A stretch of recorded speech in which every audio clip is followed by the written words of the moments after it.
What's up, everybody? It's your boy Stevie the Black, STEVEE, the Black. I'm back, and I'm here to give you my Monday Night Raw review.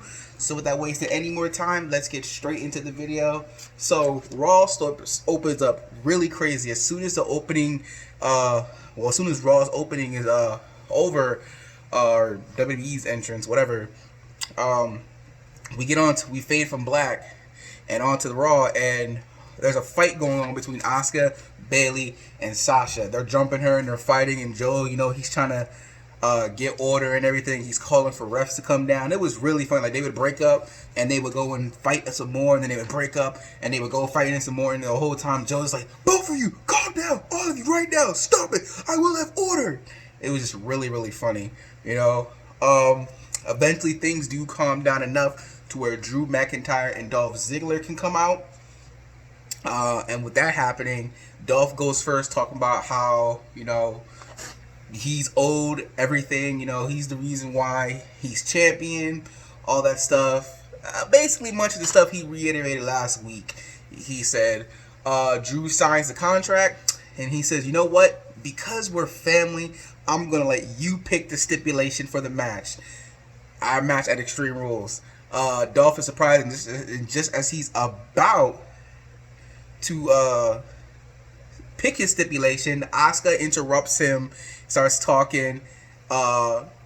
She signs the contract. Then Banks, she talks, and she's just like how she and Bayley rule and take over SmackDown. And pretty soon, when she becomes the Raw Women's Champion, not only will they rule over both shows, but they'll take over the whole company. More fighting breaks out, and while the girls are fighting, Ziggler tries to get the super kick in on Drew. Doesn't work. He tries to go for the Claymore. Ziggler gets away. And then we have our main event for tonight: champion versus challenger. Will it be a good match? Hope so. Let's finish on with Raw and see how the rest of the night goes. Next up, so we were in a backstage segment with Zelina and her guys.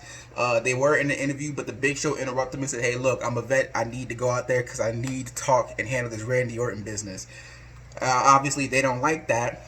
So Big Show goes out. He calls out Randy Orton, talking about, come on, you're the legend killer. I'm a legend. Come on, let's go. Zelina and them come out. They're about to jump the Big Show, for him being disrespectful earlier. Then Ric Flair comes out. He stops him. He's like, hey, look, man, Randy Orton, he going to deal with you when he deals with you. But you guys have fun. So as they're about to jump the Big Show again, that's when the Viking Raiders come out and they get into a fight, and then we get into their tag team match. During the tag team match, tension was brewing between Andrade and Garza. And Andrade tried to leave, but Zelina, who was on commentary, was trying to tell them, especially Byron, I'm like, oh, there's no tension. I fixed it. There's nothing going on. Don't know what you're talking about. But obviously, like I said, during the match, tension was brewing. Andrade tried to leave. Zelina went over there, and she's like, no, what are you doing? She calmed them down enough to where they were able to come back together as a cohesive unit and beat the Viking Raiders in the match. So, thought that was pretty impressive. Yeah, next up we had Tozawa taking on R-Truth in a match for the 24/7 championship.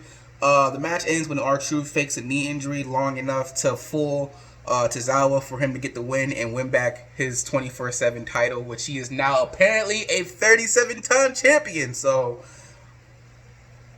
all right. Next up, we have Seth Rollins. He comes to the ring. He has his Rey Mysterio mask, and he's basically out there to ask Rey for forgiveness. Not for forgiveness for what he's put his family through or what he did personally to Rey, but his forgiveness to Rey for what he is going to do to Rey Mysterio. Then the Titan, Rey and his son Dominic come on the Titantron, and Rey is like, I'm never going to forgive you for anything you've done to me or my family. Then he goes to Dominic and he's like, look, I need you to forgive me for what I'm going to have to do to Seth. And he's like, I forgive you, Dad. Don't worry about it. And then Seth's like, look, you're going to regret it because Dominic, I'm going to end your career before it even gets a chance to get started. Then that's when Aleister Black and Humberto Carrillo come out, and they are out there to defend Rey's honor. Humberto says that he's out there, because Rey's a great Mexican wrestler, and Aleister Black's like, I know evil when I see it, and you're evil, and then they has fight. It was a pretty good match, going back and forth. The match ends when Seth Rollins hits a stomp onto Humberto. Poor kid, man. He was like, I really like him, but I just hate the fact how they're just not pushing him, man. I really don't like that. Anyway, the match ends, hits the stomp. They win 1-2-3. After the match, Rollins puts Rey Mysterio's mask on Humberto, and he tries to gouge his eye out. But Aleister Black comes in for the save, and that is how this ends. Next up, we had Ruby Riott taking on Peyton Royce earlier in the night. Wyatt family. The Iconics were making fun of we're making fun of Ruby, for like, you ain't got no friends, you're all alone. Look at you, you look pathetic. So they were going back and forth, and so Ruby challenged one of them to a match, and then later, Lana comes to them and she's like, hey, look, you need to follow Natalya. She's a real women's leader. She has the most wins in WWE history. You need to follow her because she's a true leader. So anyway, we get out there to the match. Like I said, it's between Ruby Riott and Peyton. They have a pretty good short match, but the match ends when Ruby gets distracted, allowing Peyton to hit her finishing move and go for the win, and then that's it. So clearly, it looks like they're going towards bringing Ruby Riott and Liv Morgan back together. It's a shame because the third member of the Riott Squad, I believe she retired. So it's too bad. Oh well. Next up, we had the Big Show taking on Andrade and Garza in a handicap match. I see after the match with the Viking Raiders, Ric Flair came up to them and was like, hey, yo, like, I got a proposition. Why don't y'all come talk to me? So this was the proposition. It was a handicap match. Big Show was dominating early on, so Garza started going after Big Show's knee, and he was winning. And then Andrade tried to tag himself in. Garza didn't want to deal with it anymore, so he left him, which allowed the Big Show to hit the chokeslam for the win. And then after the match, Big Show knocks out Andrade, and yeah, that's it. So big night for the Big Show. Next up, we had Apollo Crews taking on MVP. It was a pretty solid match, but I mean, the story of the match is Lashley always kept bailing MVP out. Unfortunately, it caught him too many times, it helped him MVP out so many times that eventually MVP was able to take control, and he ends up winning the match. After the match, Crews gets upset, so he starts attacking MVP, only for Lashley to put in the full Nelson on him. Then that's when Ricochet and what's his partner's name? I'm sorry, I forgot his partner's name.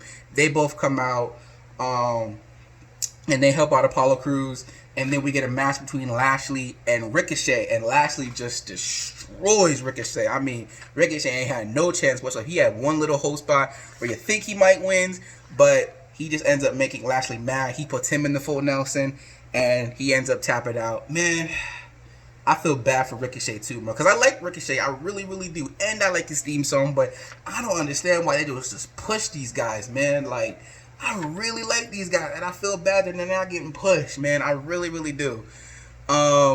Again, I wish I could remember his partner's name, but Lashley, I can't think of it at the top of my head right now, but Lashley puts him also in the full Nelson, and they leave standing tall. So, yeah. And then finally, we had Drew and Asuka taking on Sasha Banks and Dolph Ziggler. For the most part, it was a real mix. And I know it's a mixed tag team, but it was a real mix. Like, it wasn't one set in there. Like, it wasn't just guys in there for most of the match. It wasn't just women in there for most of the match. It was a good mix. It got to the point where the women get in there. Sasha Banks tries to put the Banks statement on Asuka. She counters it into an Asuka lock. But then Banks counters that into like a roll-up kind of pin, and is able to pin the tag the Raw Asuka. She's able to pin Asuka. I'm sorry, I keep messing up. I'm sorry. Yeah, and that's the end of the match. I thought it was a pretty good, decent match. Not really much to talk about. Oh yeah, Bayley, she was on commentary at one point during the match. She even distracted Asuka, go like this. I was like, what? What is she, 5 years old? Like, that was crazy. Like, I was completely shocked. I was like, what? What am I watching right now? But yeah, so that was Raw. I'm going to give Raw a C. Nothing really stood out. I thought everything on here was pretty decent, but you could clearly tell They had a limited amount of people there, which I'm not surprised considering I believe it was last week that they had a coronavirus outbreak. I know a couple people got infected, unfortunately. Times are getting crazy, man. They're getting real crazy. Yeah, but that was Raw. So that's pretty much about it. I don't got anything else. I will be back tomorrow, though. Maybe even today. I don't know. We'll see how I feel. Because I gotta talk about this list that came out with Doug Peterson being ranked ninth. Doug Peterson is a top 10 coach in the NFL. But ninth? And the people ranked above him? Oh, no. We gotta talk about that.